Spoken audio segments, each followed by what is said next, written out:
This stepmother is so wicked, she actually put coins and used fridge magnets in her daughter's rice ball. When the daughter came back from school, her lunchbox was completely empty. The woman went up to ask her daughter, was the lunchbox tasty? The daughter replied that it was very tasty. The woman didn't get the answer she wanted, and she angrily pulled her own hair. The woman's name is Chunhua, and 2 months ago, she wasn't like this. Back then, she was just an ordinary worker. The family of 4 squeezed into a shabby house. Suddenly, Grandpa fell and was hospitalized. Dad needed insulin to survive every day, and her sister couldn't afford the college she got into. However, misfortunes never come singly. That night, their house suddenly caught fire.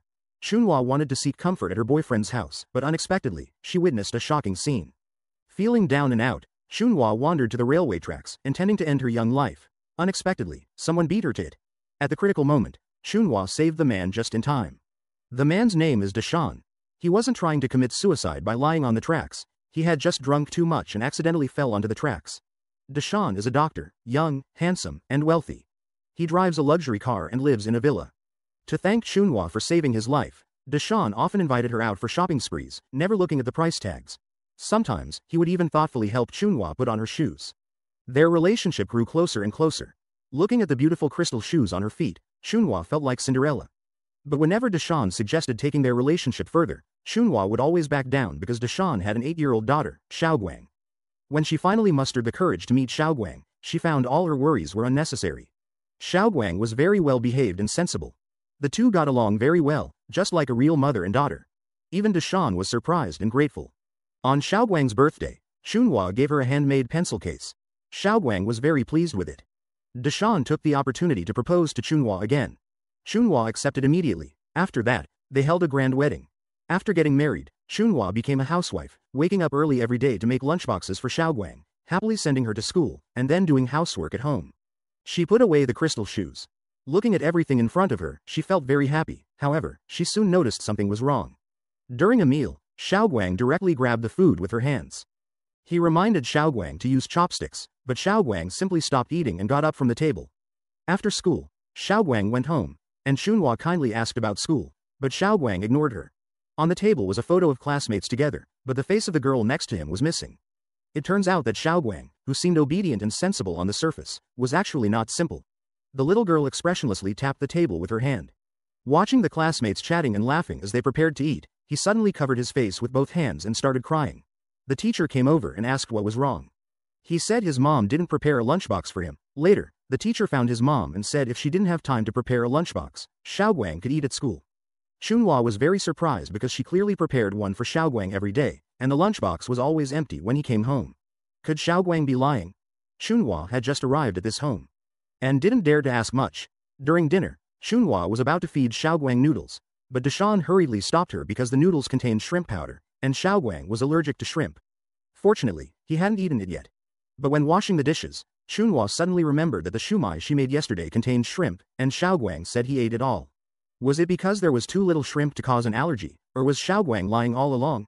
To verify her thoughts, the next day, Chunhua put a coin and a fridge magnet inside the rice ball while making the lunchbox. In the afternoon, after school, the lunchbox was clean again. Chunhua asked Xiaoguang if the lunch was good today. Without turning his head, Xiaoguang said it was delicious. Realizing Xiaoguang wasn't telling the truth, Chunhua pulled her hair in frustration. While Xiaoguang was doing homework, Chunhua noticed the pencil case she gave him was missing. Xiaoguang said it was taken by his classmate, Xiao Du. That night, Chunhua casually complained a bit, not expecting that the next day Deshawn would go directly to the school to find the principal and teacher, demanding that Xiao Du be severely punished. Xiao Du's mom brought Xiao Du to apologize, but Xiao Du insisted he never took the pencil case. The next day, the toilet at home was clogged. A plumber retrieved a pencil case from the toilet, the one Chunhua gave Xiaoguang, the very one Xiaoguang claimed Xiao Du took. It turns out Xiaoguang had been lying all along, but Xiaoguang's more terrifying side was far from just this. Wearing red shoes to a funeral is a big taboo, yet Xiaoguang insisted. Chunhua couldn't refuse him, so she had to agree. The two of them went to their classmate's funeral, and everyone was pointing fingers at Chunhua, saying, "Kids don't understand, but don't you, as an adult, understand?" Chunhua could only silently endure all of this. After the funeral, Chunhua asked Xiaoguang if he had said a proper goodbye to his classmate. Xiaoguang, playing a game, didn't even look up and replied, "He always bothered me." So I let him finish this answer, which startled Chunhua. That day, Chunhua opened a picture book. The words at the beginning were normal, but later, all the portraits of the mother were blacked out. Thinking back to the conversation a few days ago, Chunhua suddenly had a bad feeling. However, just then, Xiaoguang suddenly walked over. Chunhua, nervous, took a few steps back and accidentally broke Deshawn's favorite rabbit. Chunhua was terrified, but Xiaoguang was gloating, happily jumping up and down. Unable to bear it any longer, Chunhua gave him a hard slap. As soon as she hit him, she regretted it, hurriedly apologizing and comforting him, hoping Xiaoguang wouldn't tell his father.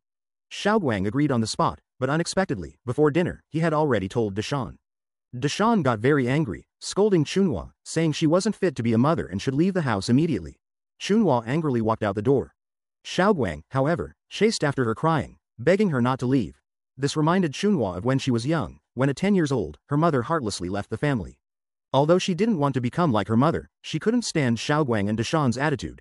Chunhua still left directly, returning to her parents' home, seeing that her grandfather needed money for medical treatment, her father needed money for injections, and her sister needed money for school.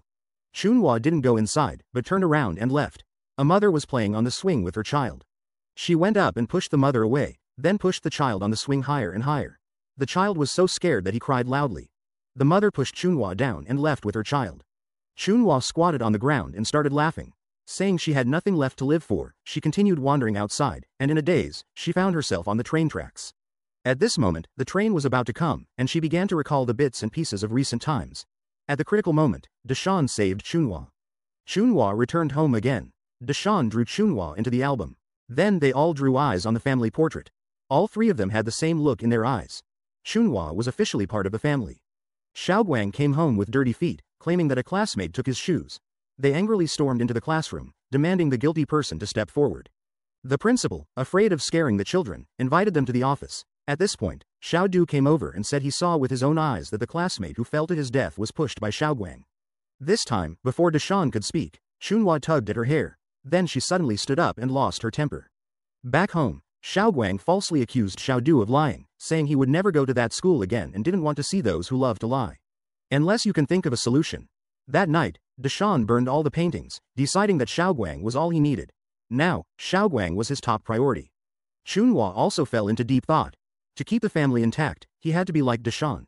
The house's windows were spray-painted with the word, murderer, and people occasionally threw bricks inside.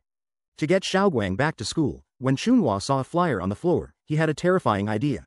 The next day, he and Deshawn put on lab coats, went to the school, and injected all the children with an overdose of insulin. As the syringes filled the trash can, the children collapsed one by one in the hallway. Inside the classroom, they played role-playing games, with Chunhua as the teacher and Xiaoguang as the student. He finally wanted to attend class again. The movie, Sorrowful Cinderella, ends here. Parents want to give their children the best, but that doesn't mean indulging them in everything. If you spoil them too much, they'll stray further and further, eventually going down a path of no return. Alright, if you want to see more great movie reviews, please follow me. Bye bye.